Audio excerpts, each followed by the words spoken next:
घट में चढ़ खेल कबड्डी, स्वान ज्यों चूसे मत विष हड्डी।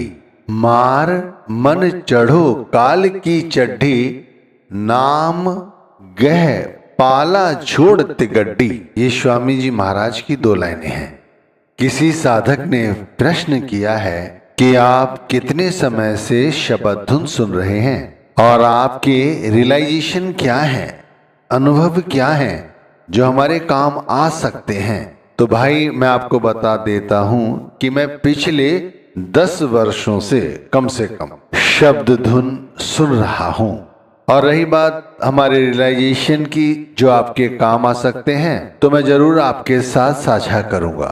तो सबसे बड़ा अनुभव यह है कि हमारे अंदर अतीन्द्रिय एक क्षमता है जो घट भीतर हो रहा है, उससे हमें वो अवगत कराती है। मैं इसे एक उदाहरण से समझाता हूं, आपको समझ आ जाएगा। जो हमारे अंदर अतीन्द्रिय की क्षमता है, इसी तरह जो कबूतर पक्षी देखा है ना आपने, इसके अंदर भी ये क्षमता है। अगर हम एक कबूतर को किसी पिंजरे में बंद कर लें, फिर पिंजरे को ढक दें किसी चादर के साथ, मकसद सिर्फ इतना है कि कबूतर को दिखाई ना दे कि बाहर क्या हो रहा है। अब उसी पिंजरे को उठाकर किसी संदूक में रख दें, फिर उस संदूक को उठाकर किसी गाड़ी पे रख लें, फिर हम जिस दिशा में भी जाना चाहें उस गाड़ी को दौड़ा दें। माना हम 1000-1100 मील दूर किसी दिशा में आ गए, वहां आकर हमने उस संदूक को निकाला, उस पर से जो हमने चादर डाली हुई हैं उन चादरों को हटाया, फिर पिंजरे से उस कबूतर को निकाला। कबूतर जैसे ही बाहर निकलता है वो 3-4 बार चक्कर लगाता है, फिर वो कबूतर वो दिशा का रुख कर लेता है जिस दिशा से वह आया है, और देखते ही देखते वो अपने लक्ष्य तक पहुंच जाता है। यानी वो जहां से उड़ा है वो वहीं पहुंच जाता है। अब आप समझिए 1000-1100 मील की दूरी वो तय कर लेता है, और वो भी बगैर देखे हुए जहां से आया था वहां से वो उस स्थान तक पहुंच जाता है जहां से वो चला था। तो ये जो शक्ति है इसी को अतीन्द्रिय क्षमता कहते हैं। अब ये कबूतर के सिवाय यदि किसी में पाई जाती है तो वो हम में यानी मनुष्यों में होती है। अब जैसे कबूतर को सहज ज्ञान है कि वो कहां से चला था और तो वहीं पहुंच जाता है, इसी तरह हमें भी उस स्थान तक पहुंचना है जहां से हम चले। लेकिन यह कार्य कौन करता है? यह कार्य करती है हमारी आत्मा। हमारी आत्मा को भी ये अतीन्द्रिय क्षमता है वो वहां तक पहुंच जाए जहां से वो चली है, लेकिन वहां पहुंचने के लिए दोबारा उसे 84 लाख योनियों की जिया जून पार करनी पड़ती है, तब जाकर वो वहां पहुंचती है। अब इस बीच हमारी आत्मा को कितने जन्म लेने पड़ते हैं, तरह तरह की योनियों से उसे गुजरना पड़ता है, तब जाकर कहीं यह योनि मिलती है जिसे मनुष्य योनि कहते हैं। अब इस योनि में यदि उसी कबूतर की तरह हमें भी अपने लक्ष्य का ध्यान हो तो हम भी अपने लक्ष्य तक पहुंच जाएंगे। हर नामधारी गुरु के माध्यम से, सत्संग के माध्यम से ये तो जान जाता है कि उसका सच्चा घर परमात्मा का घर है, लेकिन उस घर का रुख वो इख्तियार नहीं कर पाता। हमारे अंदर ज्ञान है, उस ज्ञान का हम लाभ नहीं उठा पाते, फिर 84 का हिस्सा बन जाते हैं। अब यहाँ पर एक प्रश्न और भी किसी व्यक्ति ने किया है। वो कहता है क्या शब्द धुन सुनने से मोक्ष मिल जाता है?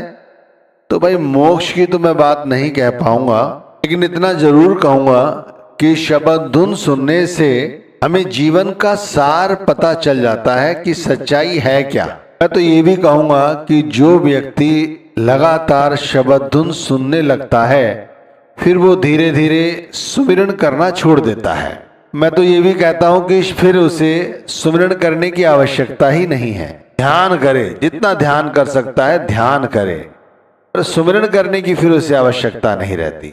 अब जो शब्द धुन सुनने में आनंद प्राप्त होता है या जो अनुभव होते हैं उन्हें खोलकर कितना विस्तृत तरह से समझाऊंगा वो तो शायद ना समझा पाऊं, लेकिन जो मोटी मोटी बातें हैं वो आपको जरूर बताऊंगा।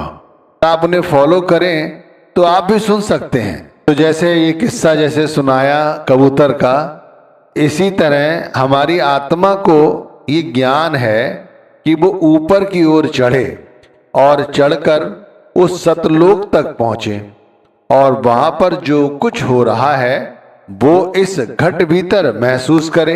ये जो महसूस करना है इसे शब्द धुन सुनना ही समझो।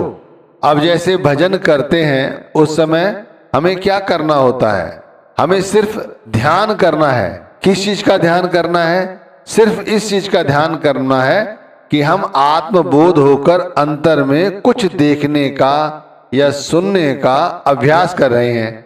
इस अवस्था में जब हमारा मन पूरी तरह से हमारी आत्मा को आजाद कर देता है, या ये समझिए कि हमारी आत्मा जब मन के चंगुल से आजाद हो जाती है, तब वो सुषुम्ना नाड़ी पर यानी कि सहस्रदल कवल पर अंतर में जो कुछ हो रहा है, अंतर में जो कुछ घट रहा है उसका अनुभव करती है। क्योंकि बाहरी शक्लों का, बाहरी पदार्थों का चिंतन तो खत्म हो जाता है, जो कुछ सामने आता है उसे आत्मा महसूस करती है। इसी को शब्द धुन सुनना कहते हैं। अब यदि आत्मा यहाँ पर जो ज्ञान कबूतर को है इसे अति इंद्रिय कहकर बयान किया है, इसी तरह हमारी आत्मा को है। यदि वो सही तरह से उसे सुनने लगे, उसे पहचानने लगे, तो फिर वो ऊपर की ओर चढ़ना शुरू कर देती है। जैसे कबूतर को ये ज्ञान हो जाता है, जैसे ही उसने 3-4 चक्कर लगाए उसे ज्ञान हो जाता है कि वो उस दिशा से आया है, तो उसी दिशा में दौड़ पड़ता है और उस गंतव्य तक पहुंच जाता है जहां से वो चला। इसी तरह आत्मा भी जब अंतर में जो कुछ हो रहा है उसका अनुभव करती है और फिर वो जिस दिशा से आई है उसी दिशा की ओर वो लौटती है, तो फिर वो उस गंतव्य तक पहुंच जाती है जहां से वो चली। अब जैसे कह देते हैं ना कि मरने के बाद हमारी आत्मा उस परमात्मा से जाकर मिल जाती है। अब ये तो एक किस्सा हो गया जो सुना हुआ है, लगातार सुनते आ रहे हैं, लेकिन इसमें कोई अनुभव नहीं है। लेकिन भाई जब भजन करते हैं उस वक्त जो अनुभव होता है, जो सुनाई देता है, आत्मा जब उसी का पीछा करती है तब वहां जाकर वो सब कुछ देखती है, वहां जाकर वो सब सुनती है, फिर लौटकर इसी निज घर में वापस आती है और ये लगातार क्रम चलता रहता है। तो फिर ये शब्द धुन सुनना कहलाता है। अब ये शब्द धुन हमारे अंदर सुनाई कहाँ देती है और हम किस स्थिति में पहुंच जाएं तब ये सुनाई देती है। भाई हमारी आत्मा को एक ऐसी अवस्था में पहुंचना है तभी तो वो शब्द धुन से सुनाई देगी। यहाँ तो भजन करने सभी बैठते हैं तो एक साथ शब्द धुन सभी को थोड़ी सुनाई दे जाएगी। ये शब्द धुन जब सुनाई देगी जब हम एक ऐसे स्थान पर पहुंच जाएंगे जहां पर ये हो रही है। वो तो हमारे अंदर ही रही है, लेकिन हमें उस स्थान तक पहुंचना है। उस स्थान को, वो स्थान है भंवर गुफा, यानी चौथा रूहानी मंडल। इसका धनी है सोहम, जिसे सोहम की धुन भी कहते हैं। तो माने वो यानी वो कुल मालिक, हम यानी कि हम यानी हमारी आत्मा, यानी कि वो कुल मालिक और हमारी आत्मा एक हो गई हैं। ये एक हो जाती हैं तभी तो वो अनुभव जो धुन के रूप में प्रकट होता है इसे वो सुनती हैं। जैसे कहा ये चौथे रूहानी मंडल यानी भंवर गुफा के अंदर शब्द धुन होती है, तो वो अवस्था यानी वो स्थिति हमारे अंदर उत्पन्न हो जाती है। हमारे शरीर में ही वो भंवर गुफा के अंतर में हमारी ही आत्मा प्रवेश करती है, गुरु के स्वरूप के साथ, गुरु के शब्द के साथ। बात एक ही है। भाई देखो, जैसे जैसे समय और अनुशासन बढ़ता जाता है वैसे वैसे हमारे लिए शब्द धुन सुनना सहज हो जाता है। इसे समझो मैंने क्या कहा। अब हम भजन करने बैठते हैं तो हमें अपने ख्याल को पूरी तरह से अंतर के साथ जोड़ना है। वो जुड़ जाता है तब अंतर में कुछ होता है तो हमें सुनाई देता है। अब ये नहीं है कि हम आधा घंटे बैठे तो आधा घंटे ही सुनाई देगा। आधा घंटे बैठे तो उसमें हो सकता है 1 सेकंड, 2 सेकंड, 5 सेकंड सुनाई दे। शुरू शुरू में ऐसे ही होगा। फिर जैसे जैसे अभ्यास बढ़ेगा फिर ये 2 मिनट 3 मिनट भी सुनाई देता है। और करते रहोगे अभ्यास तो भाई उसी आधा घंटे में हो सकता है 5 से 7 मिनट सुनाई दे। फिर जैसे जैसे समय बढ़ेगा ये और समय तक के लिए बढ़ती जाती है। लेकिन एक बात ध्यान है विशेष तौर से, जैसे ही हम कोई शब्द धुन सुन रहे हैं और हमारे मन में फिर कोई ख्याल आ गया तो ये भजन हमारा खंडित हो जाता है। फिर वहीं से शुरुआत करो जहां से की है अभी थोड़ी देर पहले। इसीलिए भजन टफ होता है, क्योंकि जैसे सुमिरन करते हैं, सुमिरन करते हुए क्या करते हैं कि नाम का सुमिरन करते हैं और सुमिरन करते करते हमारा ख्याल बहिर्मुखी हो जाता है। तो फिर हम फिर अपने ख्याल को अंदर ले आते हैं, फिर उसे सोचते हैं कि हमने सुमिरन कर लिया, ये हमारा सुमिरन 2.5 घंटे का हो गया, मतलब 2 घंटे का हो गया। गिनती गिनते ना अंदर बाहर हो रहा है मन, लेकिन सुमिरन का समय हमने अपना निश्चित कर लिया है 2 घंटे का हो गया। अब इसी तरह हम यदि आधा घंटा भजन को देते हैं और उसमें हम बार बार अपना ख्याल तोड़ लेते हैं किसी पदार्थ के चिंतन से, तो भाई इसका मतलब ये फिर आपका आधा घंटे का भजन नहीं माना जाएगा। आधा घंटे का भजन का मतलब है आधा घंटा, आधा घंटे तक आप कुछ सोचे ही ना, किसी चीज की चिंता ही ना करें, अंतर ये तक ध्यान ना करें कि ये जो कुछ होगा अंदर वो किस तरफ से होगा, दाहिने हाथ की तरफ से होगा, बाएं हाथ की तरफ से होगा, ऊपर की तरफ से होगा, नीचे की तरफ से होगा, इस तरह का कोई संकल्प नहीं करना है। और जैसे ही हमारा ख्याल खंडित होगा किसी भी चीज को लेके, हमें दोबारा से भजन करने की आवश्यकता है, फिर भजन करो। तो चाहे आप 15 मिनट का ही भजन करें, लेकिन ऐसा भजन करें जिसमें आप पूरी मुस्तैदी के साथ आप भजन कर सकें। देखो, शब्द धुन सुनने से हमारी और परमात्मा की नजदीकियां बढ़ जाती हैं। आप समझिए, केवल सुमिरन करने से हम समझते हैं कि हमारी नजदीकियां गुरु संग बढ़ गई हैं, वो बात सही नहीं है। भजन करने से हमारी जो प्रीति है, हमारा जो नजरिया है वो बदलता है। तो हम में से अधिकतर लोग ऐसे हैं जो सुमिरन करते हैं, भजन नहीं करते।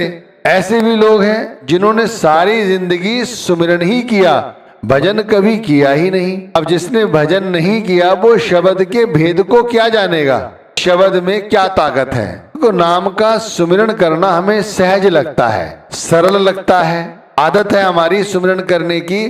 तो ये जो सुमिरन करना है वो हमें इसीलिए सरल और अच्छा लगता है। अच्छा, ये किसी भी समय कहीं भी कैसी भी स्थिति में किया जाता है तो भाई लोग और सरलता से, आलस्य से ये कह देते हैं कि भाई हम तो करते ही रहते हैं 24 घंटे नाम का सुमिरन। बहनें कहती हैं वो खाना बनाते हुए नाम जपती रहती हैं। कोई कहता है मैं दफ्तर में जाता हूँ, रास्ते में नाम जपता रहता हूँ, सुबह नहीं बैठ पाता हूँ। भाई इसी तरह लोग चलते फिरते नाम जपते रहते हैं, इसमें गलत बात नहीं है, कोई अच्छी बात है। लेकिन भाई ये सहज है, सरल है, इसीलिए हम सुमिरन करके सुखी हैं, खुश हैं। हम इससे ज्यादा नहीं करना चाहते। अब जैसे मैंने कहा कि मैं शब्द धुन सुनता हूं, तो भाई इतना सहज है कहना, ये तो ठीक है, लेकिन इसके लिए कितनी मेहनत की गई होगी, कभी आप अनुभव करके देखते हो? जैसे बताया, जैसे समझाया, या जैसे समझ आ गया कि सबसे पहले कि रात्रि के तीसरे पहर उठो और उठ के भजन पर बैठो। 1 दिन 2 दिन 10 दिन व्यक्ति उठ सकता है, बैठता भी है, लेकिन सुनाई कुछ देता नहीं है, तब व्यक्ति का हौसला टूटता है। फिर वो कहता है कि कम से कम सुमिरन में मन तो लगता है, भजन में मन नहीं लगता। अब हमारे अंदर एक शक्ति है, जैसे मैंने शुरू में कथा सुनाई, उस कबूतर के अंदर शक्ति, इसी तरह हमारे अंदर भी शक्ति है। हम अपनी यदि आत्मा को जागृत कर लें तब हम शब्द धुन सुन सकते हैं।